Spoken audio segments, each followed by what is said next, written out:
bagaimana supaya efisiensi anggaran ini juga tidak berpengaruh di tempat-tempat wisata. Itu nanti akan kita culik, Mas. Kita ajak ke tempat wisata, kita minta untuk bikin konten lah di IG-nya mereka masing-masing di kota lain ketika macet.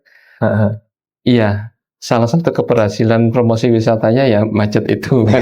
Itu bercanda.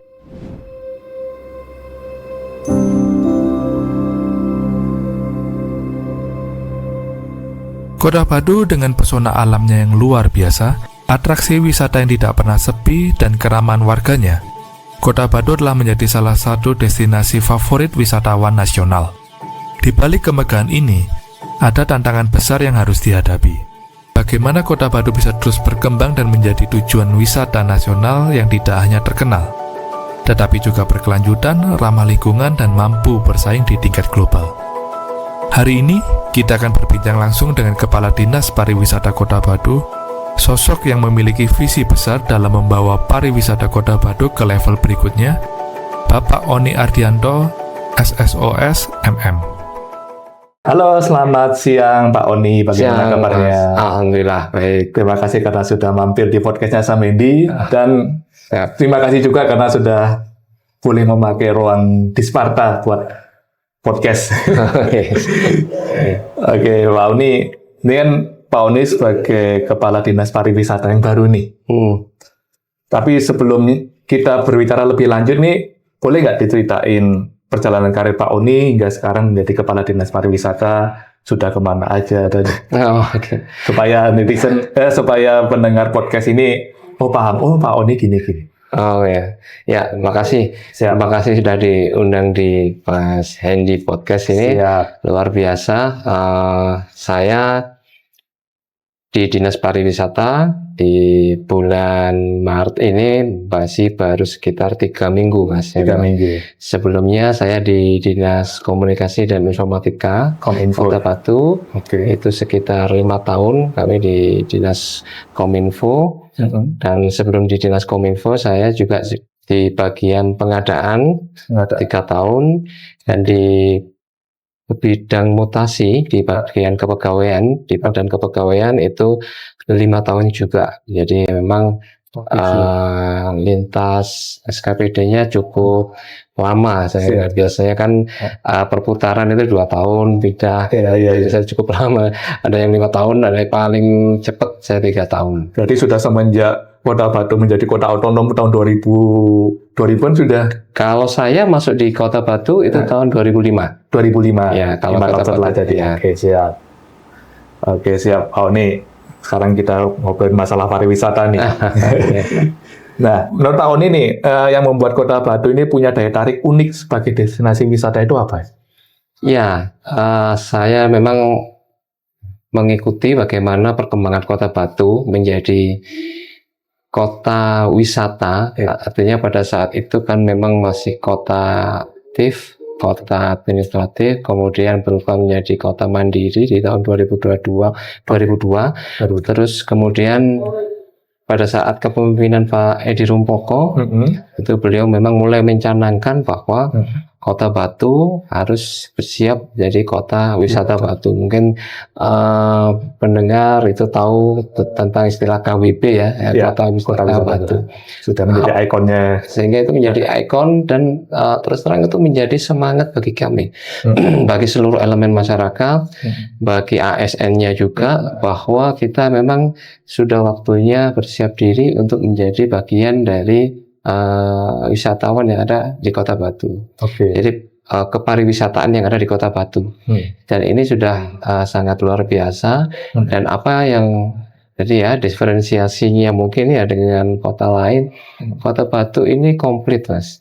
Jadi kita mau wisata alam ada, wisata buatan ada, kemudian hawa mungkin yang sulit disamai Hawanya kadang kalau Mas Hendy pas musim dingin itu kan bisa sampai berapa 16 derajat kayaknya kalau nggak salah Tapi herannya beberapa ada rumah-rumah juga masih pakai AC tadi.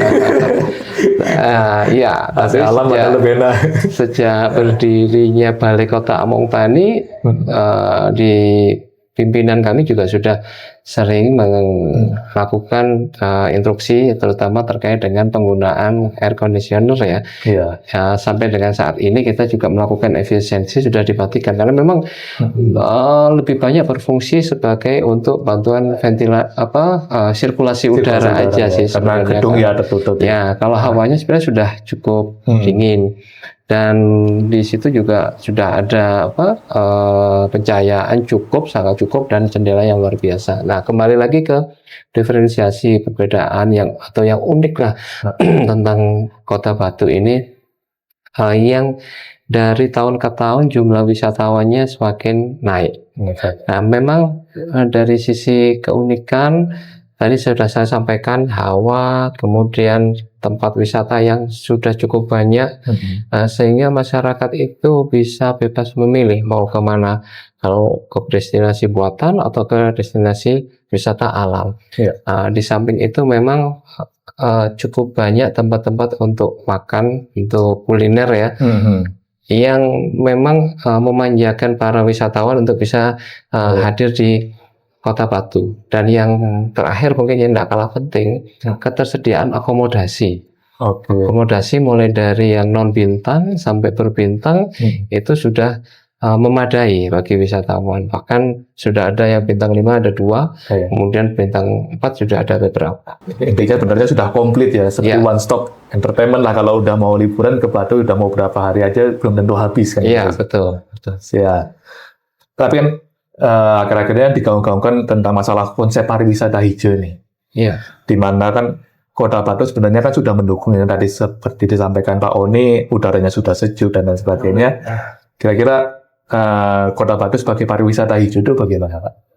Iya, wisata hijau atau ekotourism ini memang suatu konsep yang memberikan dampak keberlanjutan dengan ramah lingkungannya. Ramah lingkungan dan sosial budayanya. Jadi memang ini suatu konsep yang luar biasa kalau memang kita bisa benar-benar terapkan ya di semua lini sektor kepariwisataan, bukan hanya di tempat wisata, tapi juga di hotel. Saya lihat di beberapa hotel itu juga sudah tidak menyediakan lagi lahan hijau, tempat minum yang dari plastik ya. Jadi sudah disediakan dispenser, dorong kayak gitu kan. Seperti ya kafe-kafe juga sedotan sudah nggak ada. Betul. Itu juga sudah banyak yang terbuat dari kertas juga. Yang ready to use, recycle, kemudian sehingga mudah untuk didaur ulang. Dan ini merupakan salah satu komitmen dari beberapa stakeholder ya. Saya ngelihat sudah cukup bagus terkait dengan ekotourism ini. Termasuk juga kita pun ingin menggaungkan, kita lagi bikin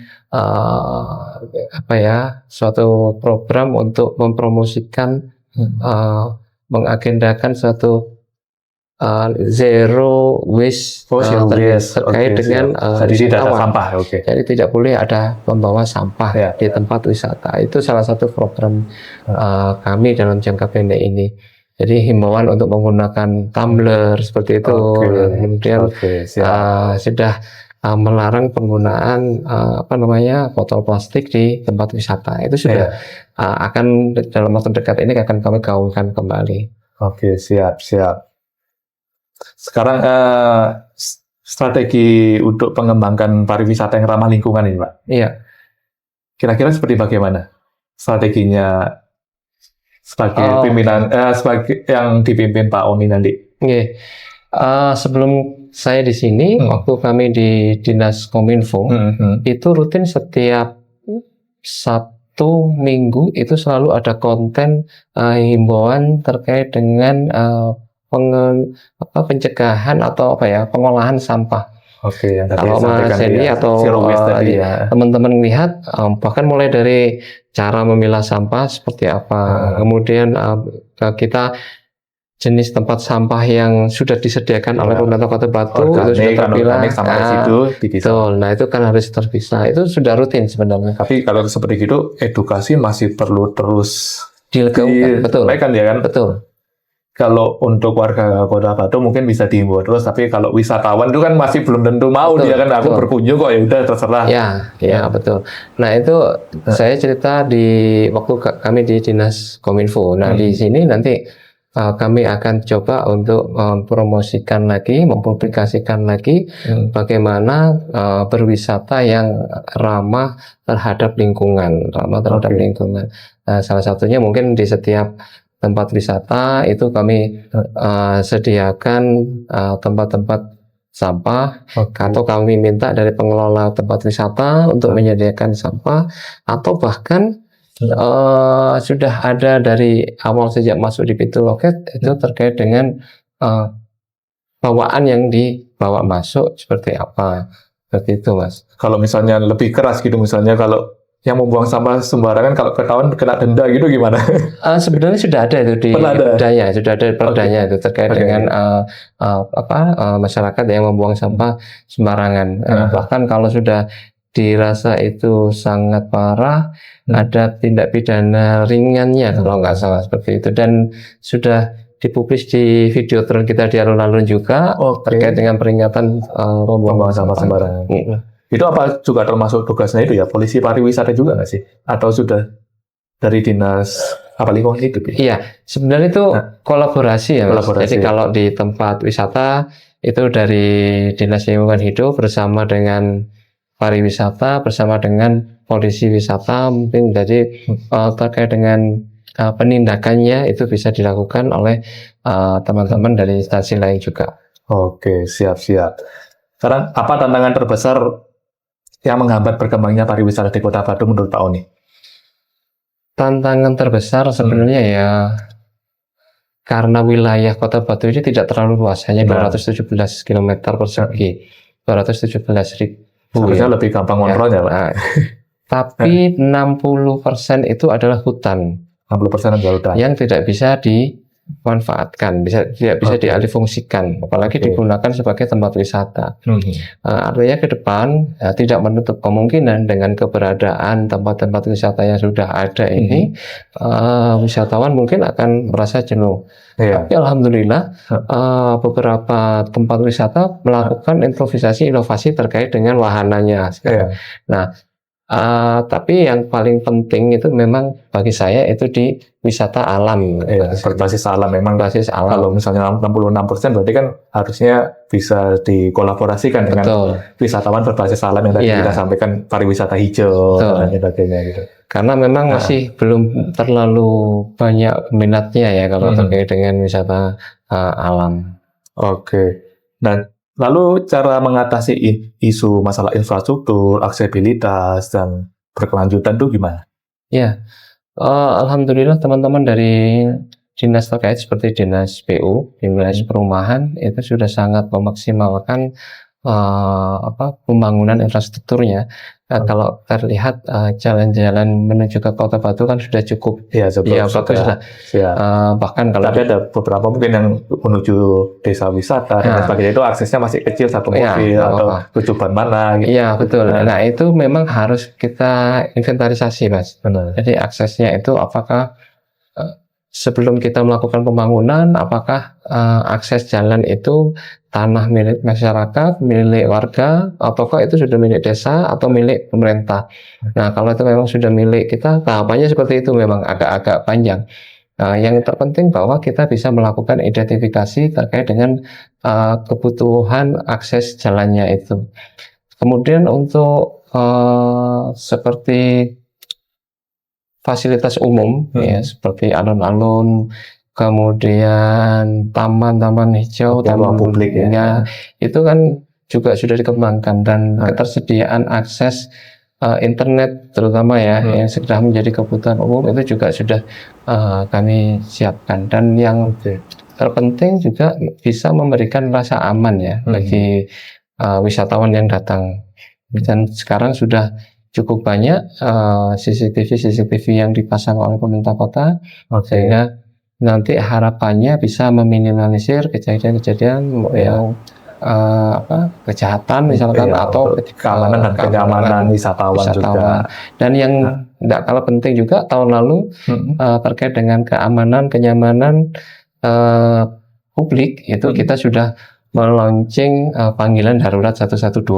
Panggilan darurat 112 itu sudah bisa dimanfaatkan oleh masyarakat. 112 itu langsung tertuju ke operator kami yang ada di Dinas Pariwisata di Dinas Kominfo. Oke, Tapi siap. itu bisa nyambung ke semua SKPD. Oh, gitu, Jadi langsung misalkan di- kebakaran langsung diarahkan ke ada damkar. ekstensinya kemana Ya. itu langsung. Oke, siap. Nggak perlu extension. Oh, nggak perlu. Langsung 112. langsung ke operatornya, nanti operator yang akan menyampaikan Menyampaikan ke ke dinas terkait. Ya. Oke, siap. Nah, ini Pak Oni kan pernah nyampaikan kalau target wisatawan tahun 2025 ini 11 juta wisatawan. Ya. Ya, itu kan kenaikannya sekitar 5% ya dari tahun sebelumnya. Ya. Kira-kira strateginya Pak Oni apa ini? Ya, Supaya- salah satu strategi kami yang mengadakan kegiatan-kegiatan Event, ya. event seperti itu. Kemudian selain event itu kami juga melakukan pemasaran digital juga. Digital. Pemasaran digital dibantu oleh teman-teman pengelola media sosial kami. Oke, siap. Juga mungkin juga tidak menutup kemungkinan kita bekerjasama dengan content creator. Memang kalau brandednya Kota Batu sendiri kan sudah kota wisata ya. Luas ya. Tapi bagaimana membuat orang mau datang lagi di Kota Benar. Batu itu justru salah Paling satu. penting itu bagaimana membuat orang kembali lagi. Ya, itu salah satu tantangan penting juga bagi kami. Dan yang terpenting juga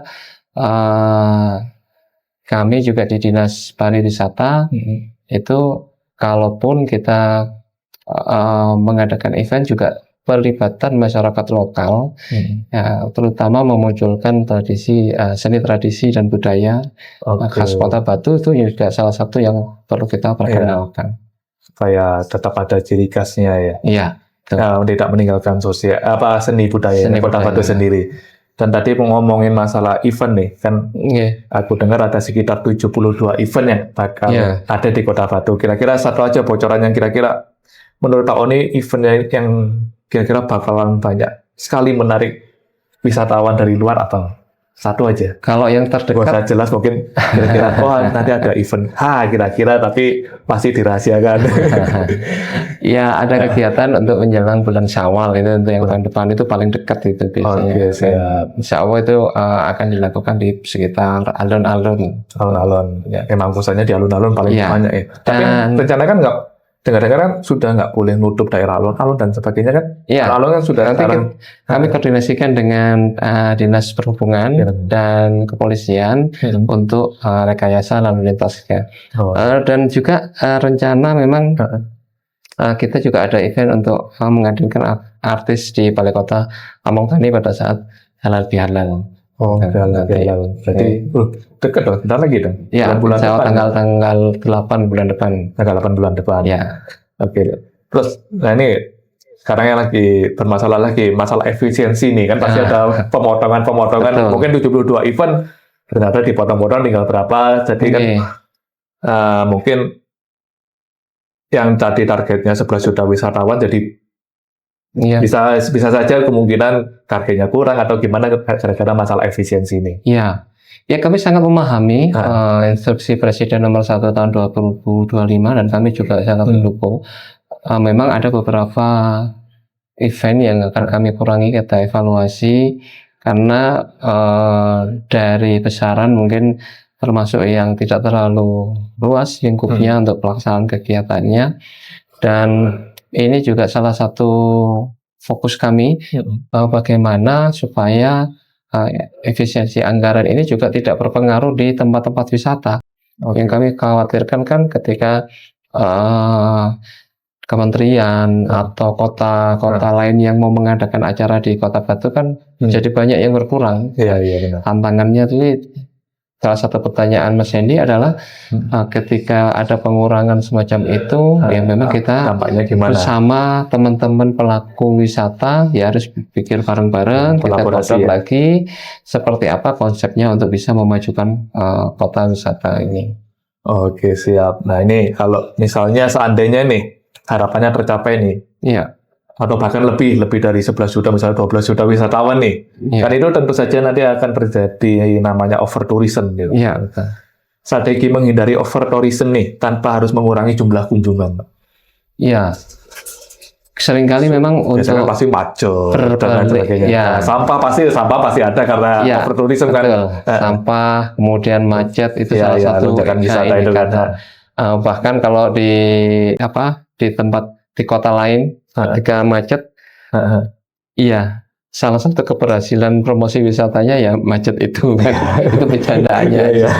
Ya, memang perkembangan harus kami akui, perkembangan infrastruktur dengan perkembangan pengguna jalan, pengguna kendaraan roda 4 maupun roda 2, itu kan berbanding terbalik.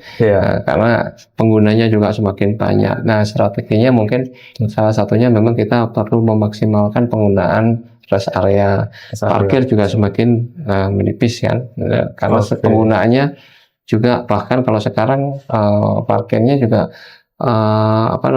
teman-teman di sub kesulitan menata parkir karena terlalu banyak memang wisatawan yang menggunakan kendaraan. Jadi pemanfaatan transportasi publik seperti itu mungkin kita perlu kolaborasi juga dengan Semalang Raya ya.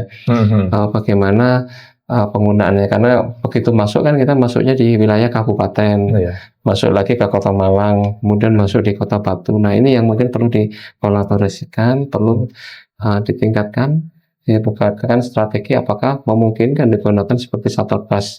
Itu kan cukup jadi mengurangi kepadatan juga nanti. Mengurangi kepadatan, mengurangi polusi juga. Oke, siap. Nah, ini kan tentu saja ambisi Kota Batu ini kan nggak berhenti aja di wisatawan lokal nasional kan ya, tapi juga harus mancanegara. Bagaimana strategi branding pariwisata agar Kota Batu ini semakin dikenal di tingkat global? Beberapa kegiatan sudah dilakukan oleh teman-teman Dinas Pariwisata.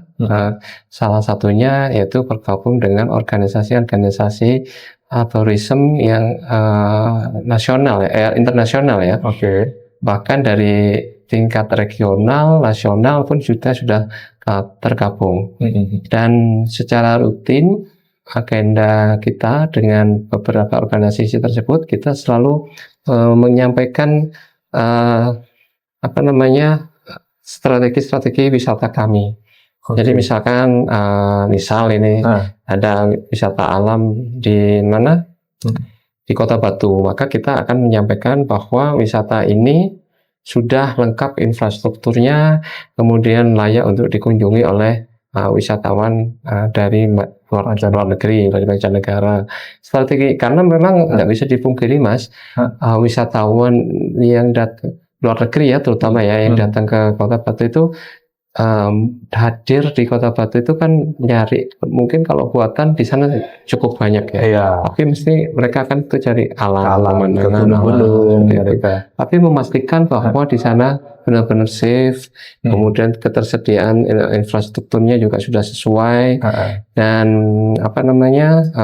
keamanan terkait wisatawan yang ada di sana juga bisa dipastikan bagus seperti itu. Berarti mungkin juga bisa mengundang tadi yang disampaikan konten kreator dari luar negeri langsung, dari Malaysia, dari Tiongkok, dari mana. Sebelumnya kan kemarin sempat ada juga yang tiktokers dari Tiongkok itu, tapi cuma dari Malang, Gunung Bromo, di Batunya dilewati. Ini mungkin perlu dibelokkan juga nanti. Sebabnya kan gimana ya mereka juga ada buat beli-beli di pusat oleh-oleh, buat wisata kan lumayan buat pemasukan juga ya. 2 bulan atau 3 bulan lagi, saya lupa, itu kita ada event para layang internasional. Nah, memang itu ada beberapa atlet dari luar negeri yang akan datang. Itu nanti akan kita culik Mas, kita ajak ke tempat wisata, kita minta untuk bikin konten lah di IG-nya mereka masing-masing. Nah, yang penting kan kita sudah mengajak mereka, kita berikan mereka servis yang luar biasa, dan kita harap mereka yang dibawa oleh-oleh itu ya selain produknya UMKM Kota Batu, tapi juga mereka juga salah satunya bisa mempromosikan word of mouth-nya lah di Kota Batu. Sekitar 2 atau 3 bulan ke depan itu kita mengadakan event internasional, dan ini salah satu hal yang cukup menarik dan membanggakan ya bagi kami ketika ada atlet yang dari luar negeri datang, kemudian akan kita culik itu Mas, mereka datang ke tempat wisata, kemudian kita minta untuk paling nggak nge-tag lah di media sosialnya mereka setelah mereka selfie misalkan. Tapi ditulisnya enak ya? Ya. Fasilitasi diapakan? Aku juga mau ditulis Pak. Oke, siap. Pak Oni, pertanyaan terakhir Pak Oni. Ya. Kita sekarang ngobrolin masalah ekraf nih. Dan di pariwisata ada promosi, ekraf, seni budaya, dan destinasi ya? Iya, betul. Kan di ekraf ini ada 17 sektor nih. Iya.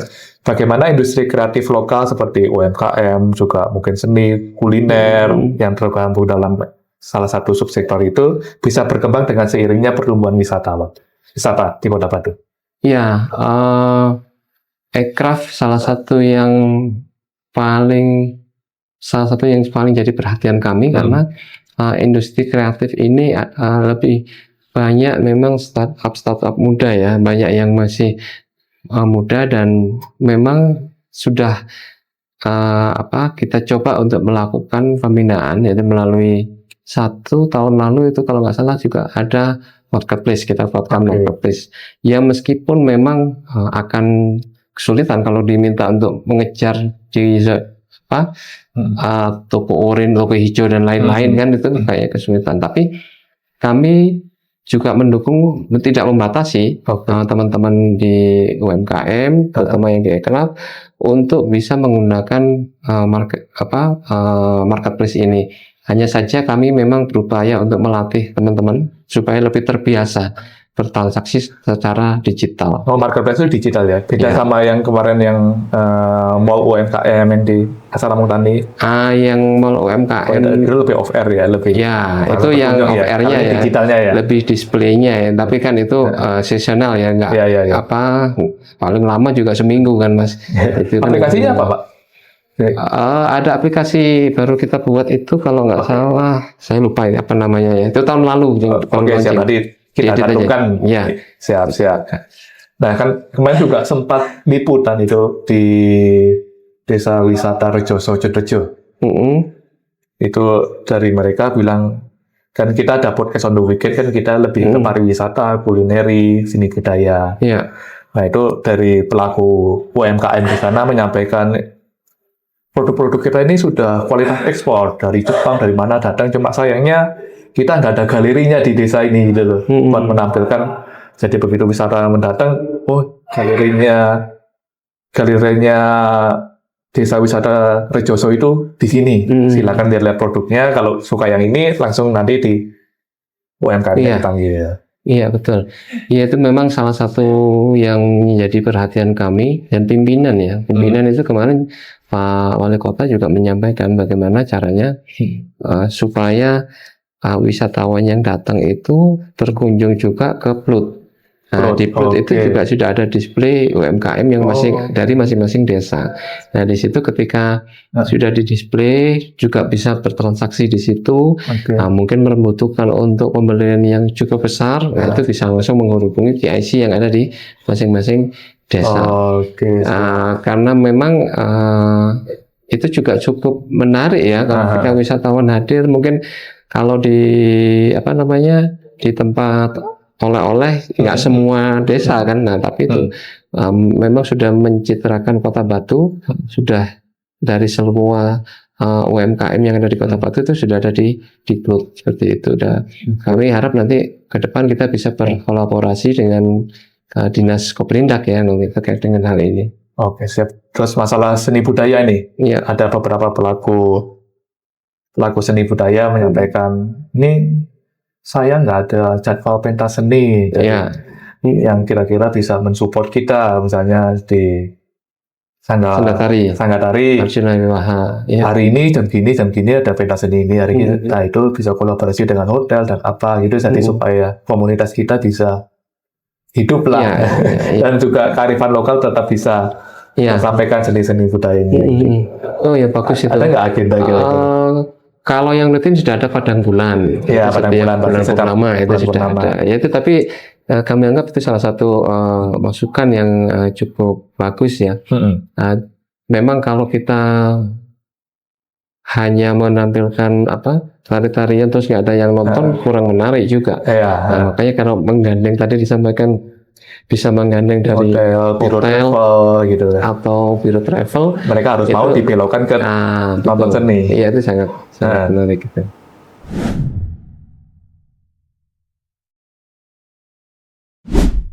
Nah, ini Pak Oni, kita ada bantu jawab 3 pertanyaan dari netizen nih Pak, yang antusias bertanya di IG-nya kemarin. Iya. Tolong disampaikan ke Pak Oni katanya. Oke, pertama dari Yufrat Soda. Event budaya jangan hanya pada bulan saja, mungkin ada jadwal teater yang pasti untuk menampilkan kebudayaan lokal. Baru kita sampai. Oh iya, udah kita bahas. Iya, terima kasih. Oke, siap. Lanjut. Dari Kusi 724690. Usul wisata malam juga ditingkatkan, tapi keamanan dan kenyamanan wisatawan itu juga harus diperhatikan. Iya. Wisatawan malam. Kalau sekarang masih ini ya, BNS aja ya? BNS aja kalau yang wisata malam. Tapi sebenarnya kalau terkait dengan wisatawan malam, tapi wisatawan malam positif ya, bukan yang dalam tanda petik ya. Iya. Kalau kita ngomong wisatawan itu mungkin jam operasinya ya, jam operasinya malam hari. Ya memang kalau konsepnya itu kan memang punya keunikan sendiri-sendiri ya. Mungkin tadi BUMD mau bikin wisatawan malam. Iya. Jadi wisata sendiri. Iya, betul. Kuliner 24 jam. Kulinernya yang 24 jam, tapi memang keamanannya kembali lagi ke keamanannya seperti itu. Iya, siap. Coba kami. Oke, lanjut. Nah, terakhir dari Numa 575, maaf. Menurut aku event tahun 2024 banyak yang tidak mengena, terkesan yang penting bikin event dan anggaran keluar tapi impact-nya nggak ada. Bagaimana Pak Oni merubah situasi ini di kepemimpinan beliau? Nah, ini. Iya, terima kasih. Dari netizen bukan? Iya, itu cukup sering juga ada banyak masukan bikin event-event yang impact-nya cukup tinggi. Impact-nya itu kan bisa ekonomi, sosio budaya dan macam-macam kan ya. Nah, kalau kita bikin event terus kemudian di situ banyak UMKM yang berjualan di situ beberapa perputarannya sebenarnya sudah dilakukan sebelumnya ya, terkait dengan event-event semacam ini dan sudah bisa terhitung ketika dalam satu event itu berapa banyak transaksi yang terjadi. Tapi itu yang lokal. Tapi ketika itu ada misalkan event itu dilaksanakan di ruang yang terbuka seperti karnaval bunga, itu kan di kanan kiri sebenarnya juga banyak pedagang yang bisa merasakan dampaknya ya. Tapi memang masih belum bisa terhitung secara statistik ya berapa nilainya. Terima kasih masukannya. Mungkin kami coba evaluasi untuk event-event yang memang harusnya lebih banyak melibatkan stakeholder ya. Karena satu event itu sebenarnya sudah cukup banyak yang terdampak. Jadi maaf, misalkan kita ngadakan pawai bunga, dari pengusaha sewa baju itu juga naik, dari pengusaha bunga sewa kendaraan itu juga pasti akan laku kan, seperti itu. Dari pedagang UMKM-nya juga laku. Mungkin masalah ini juga mungkin masalah publikasinya. Mungkin mereka nggak tahu di sini ada apa itu kan. Kalau melihat agenda wisata kan belum tentu semua ngelihat bikinnya misalnya dinas pariwisata gitu. Apalagi mungkin harus ada bikin billboard atau banner-banner atau panel-panel LED ya. Oh, ada event ini. Iya. Mungkin akan lebih memudahkan ya ketika kita wisatawan atau masyarakat tinggal scan barcode, kemudian langsung di save, masuk di kalender yang ada di aplikasi di handphonenya, sehingga bisa reminder itu lebih enak lagi, ada notif ya. Minimal seminggu sebelumnya ada event ini loh di Kota Batu. Oke, siap. Terima kasih Pak Oni. Satu lagi boleh mungkin dikasih mungkin ngasih pesan buat seluruh elemen masyarakat di Kota Batu, baik itu mungkin wisatawan, stakeholder dan juga masyarakat Kota Batu terutama, gimana supaya mendukung juga menjadi pariwisata hijau yang berkelanjutan. Kan perlu support dari segala pihak. Terima kasih atas kesempatannya. Kota Batu yang menjelang usia ke-24 tahun, usia yang masih terlalu muda untuk sebuah kota, sudah banyak menorehkan prestasi ya. Apalagi dari sisi kesejahteraan masyarakat, tingkat kemiskinan yang paling rendah di Jawa Timur itu memang terdongkrak dari sektor kepariwisataan, dari sektor wisata. Oleh karena itu, mari saya mengajak semua elemen kita mulai terus mempertahankan yang baik. Kemudian kita menjaga kebersihan, terutama di sepanjang jalan-jalan, kemudian di tempat-tempat wisata. Kenapa? Terkait dengan ekoturism ini, salah satu penilaiannya ya dari kebersihan ya, dari kebersihan. Jadi kita masih melihat ada masyarakat yang mungkin belum care, belum peduli dengan sampah, itu agar tidak membuang sampah sembarangan. Kemudian terkait dengan tadi semangat kita bahwa Kota Batu sebagai kota wisata, brandingnya juga sudah cukup kuat. Mari kita sama-sama bantu mempromosikan Kota Batu, terutama di destinasi wisata yang mungkin belum terlalu banyak pengunjungnya. Oke, siap. Berarti kan intinya supaya pariwisata hijau ini tidak sekalian berdampak juga pada kita saat ini, juga generasi kita yang akan mendatang. Siap. Oke, thank you Pak Oni. Terima kasih Pak Oni atas diskusinya yang inspiratif dan kreatif. Dan semoga pariwisata Kota Batu terus berkembang dan makin bersinar sebagai destinasi wisata internasional dengan arahan Pak Oni. Amin. Oke Sobat Ladon, terus saksikan podcast Sam Hendy di episode berikutnya. Sampai jumpa.